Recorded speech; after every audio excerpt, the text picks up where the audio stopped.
देखो क्या है, मैंने व्यापार की प्रारंभ किया की एंट्री बता दिया है, ठीक है। अब व्यापार में कोई भी लेन देन होगा ना, लेन देन होगा।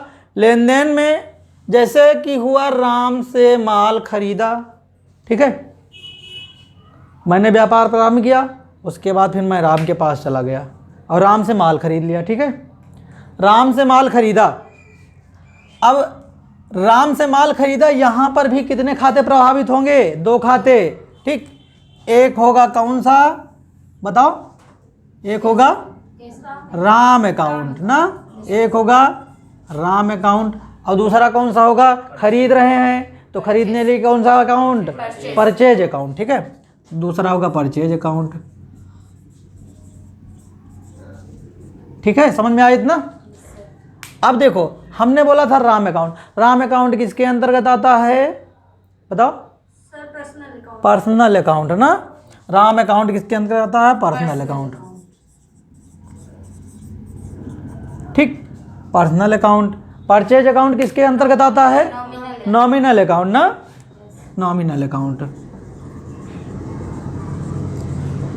ठीक है, नॉमिनल अकाउंट। पर्सनल अकाउंट लिखने का नियम मैंने बताया, पर्सनल अकाउंट लिखने का नियम मैंने क्या बताया बताओ? Debit the receiver and credit the giver, debit the receiver and credit the giver, okay. यहाँ पे लिखते हैं हम डेबिट द रिसीवर ना एंड क्रेडिट द गिवर, ठीक। सेकेंड, पर्सनल परचेज अकाउंट लिखने का नियम क्या है? परचेज अकाउंट किसमें आता है? नॉमिनल में।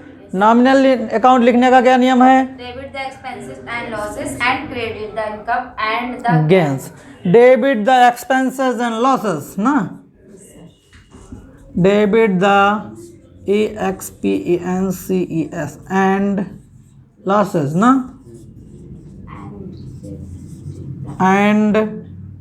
एंड क्या? Credit the income and gains, ठीक। परचेज अकाउंट लिखने का नियम क्या है? Debit the receiver and credit the giver, मतलब पाने वाले को डेबिट करो और देने वाले को क्रेडिट करो। मतलब देने वाला धनी होगा ना, और देने वाले के पास पैसा रहेगा तभी तो देगा, धनी होगा तभी तो देगा, तो धनी हो गया, धनी का मतलब हो गया क्रेडिट है। अब पाने वाला हरदम गरीब रहता है तो वो क्या हो जाएगा? डेबिट हो जाएगा ना, सिंपल सी बात है ना। तो वो यही हो गया, debit the receiver and credit the giver. Second, nominal account लिखने का नियम क्या है? नॉमिनल अकाउंट लिखने के नियम है debit the expenses and losses and credit the income and gains ना। तो डेबिट मतलब व्यय एवं हानियों को डेबिट करो, आय एवं लाभों को क्रेडिट करो। मतलब जो हमारे पास आय इनकम आएगी वो हमारा क्रेडिट होगा ना, और जो हमारा व्यय होगा वो डेबिट होगा, ठीक है। तो अब इसी प्रकार से परचेज अकाउंट, अब परचेज अकाउंट हमारा क्या हो रहा है? डेबिट हो रहा है ना, डेबिट है। अब जो हम परचेज जब करने जाते हैं ना, जब परचेज करने गए तो वहाँ पे हमारा क्या होगा?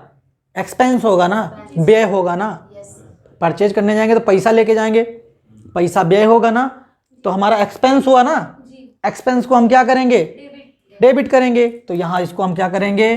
डेबिट, ठीक। अगर ये डेबिट हो गया तो ऑटोमेटिक ये क्या हो जाएगा? एक डेबिट तो दूसरा क्रेडिट, ठीक है। तो ये ऑटोमेटिक क्या हो जाएगा? एक डेबिट तो दूसरा क्रेडिट। वैसे भी नियम लगा के देख लेते हैं, हमको विश्वास नहीं है। वैसे होता है कि मतलब एक डेबिट तो दूसरा क्रेडिट, कभी मतलब दोनों क्रेडिट दोनों डेबिट नहीं होगा, नहीं तो जनरल एंट्री ना बने, है ना। तो क्या होगा देखो, अब पर्सनल अकाउंट है ना, पर्सनल अकाउंट में क्या कर रहा है? Debit the receiver and credit the giver. अब जब राम जो है, राम कौन सा है? राम जो है क्रेडिट दे रहा है ना, माल दे रहा है ना, राम दे रहा है, तो राम देने वाला है, देने वाला क्या होता है? क्रेडिट होता है। तो हमने इसको क्या किया? क्रेडिट किया, ठीक। अब जनरल एंट्री कर लेते हैं रोज नामचा में, है ना। जनरल में हम एंट्री कैसे करते हैं? जनरल में एंट्री करने के लिए, ठीक, हम एक बनाते हैं रोज नामचा ना, ठीक। हम बना लेते हैं। पहले होता है क्या, डेट, उसके बाद पार्टिकुलर,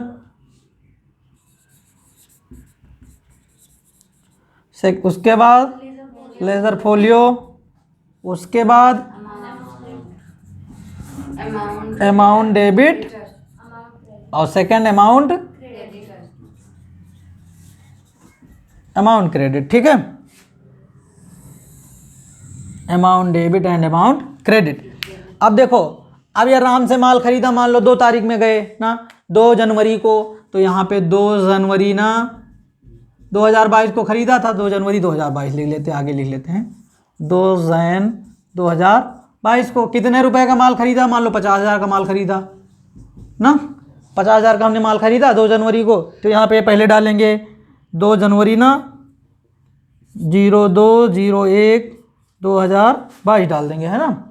यहाँ पे देखो, यहाँ पे इसमें पार्टिकुलर में क्या लिखेंगे, सबसे पहले ऊपर वाला डेबिट वाला लिखते हैं, फिर नीचे क्रेडिट वाला ना, है। ऊपर डेबिट वाला क्या होगा, ये डेबिट वाला क्या है, परचेज अकाउंट ना, कौन सा अकाउंट, परचेज अकाउंट ना।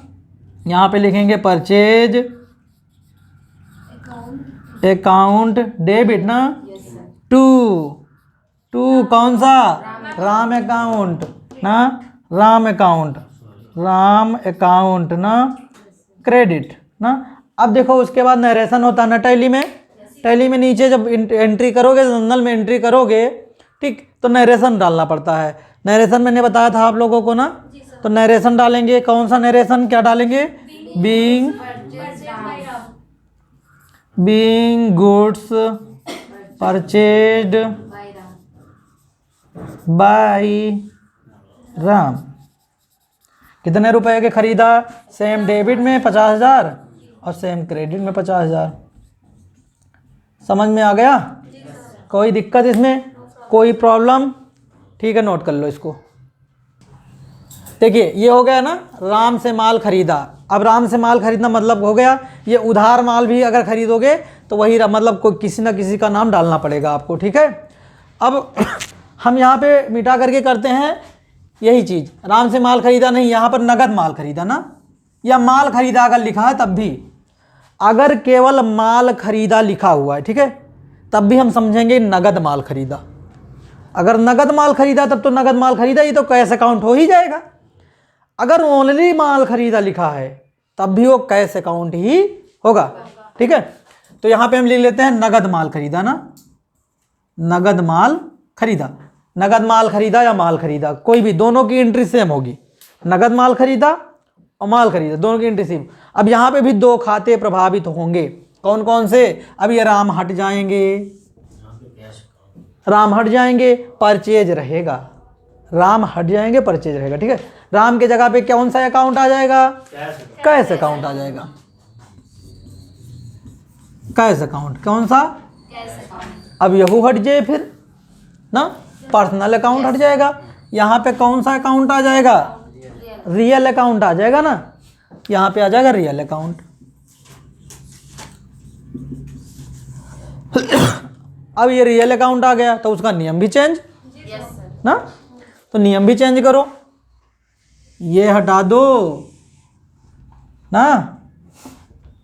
अब यहाँ पे लिखो रियल अकाउंट का नियम क्या है, come in and credit what goes out, okay, debit what comes in and credit what goes out ना, debit what comes in and credit what, जो भी चीजें व्यापार में आए उसे क्या करो, डेबिट करो, और जो चीजें व्यापार से जाए क्रेडिट करो। तो यहाँ पे क्या करोगे, लिखोगे debit what comes in and credit what goes out ना। अभी डेबिट है, ये डायरेक्ट ही क्रेडिट होंगे, नहीं नियम लगा लो, है ना। देखो नियम क्या होता है, debit what comes in and credit what goes out. अब जब माल खरीदोगे तो पैसा दोगे, पैसा दोगे ना, तो पैसा जा रहा है ना, पैसा जा रहा है, तो वही नियम तो बता रहा है, क्रेडिट व्हाट गोज आउट, जब जा रहा है गोज आउट मतलब जो भी व्यापार से जाए उसे क्रेडिट करो। तो हमने क्या किया, क्रेडिट। वही सेम ना, अब यहाँ पे हमको राम हटा करके एंट्री वही सेम होगी, राम अकाउंट यहाँ हटा करके यहाँ पे हो जाएगा क्या, कैश अकाउंट ना, कैश अकाउंट। अब यहाँ पे being goods purchased by Ram नहीं, परचेज्ड बाई क्या हो जाएगा, कैश हो जाएगा। ठीक, being goods purchased by cash. समझ में आया? देखो फिर से समझ लो एक बार। हाँ? बंद किए हो? देखो नगद माल खरीदा, ठीक है, नगद माल खरीदा ना। अभी हमने बताया राम से माल खरीदा, तो राम से माल खरीदने पे यहाँ पे राम आ गए थे ना, यहाँ पे राम आ गए थे। लेकिन नगद अगर खरीद रहे हैं तो हम कैश से खरीदेंगे ना, कैश से खरीदेंगे तो राम या श्याम या कोई भी पर्सनल आदमी का कोई मतलब ही नहीं। हम जब कैश दे रहे हैं तो कोई क्या मतलब है ना, कैश दे रहे हैं, ठीक। तो यहाँ कैश से हो जाएगा, है ना। जो बिल उल जनरेट होता है, देखो कभी आप लोग जब कोई सामान खरीदने जाते हो तो उस पर लिखता है कैश ना कैश लिखता है ना टू कैश, इन कैश ना, मतलब वो कैश में खरीद रहे हैं तो वो डायरेक्ट कैश आप पेमेंट करते हो, कैश में खरीद देता है, ठीक है। समझ में आ गया, कोई दिक्कत नहीं है इसमें। तो वही मतलब नगद माल खरीदा तो दो खाते प्रभावित होंगे, एक होगा कैश अकाउंट, दूसरा होगा परचेज अकाउंट।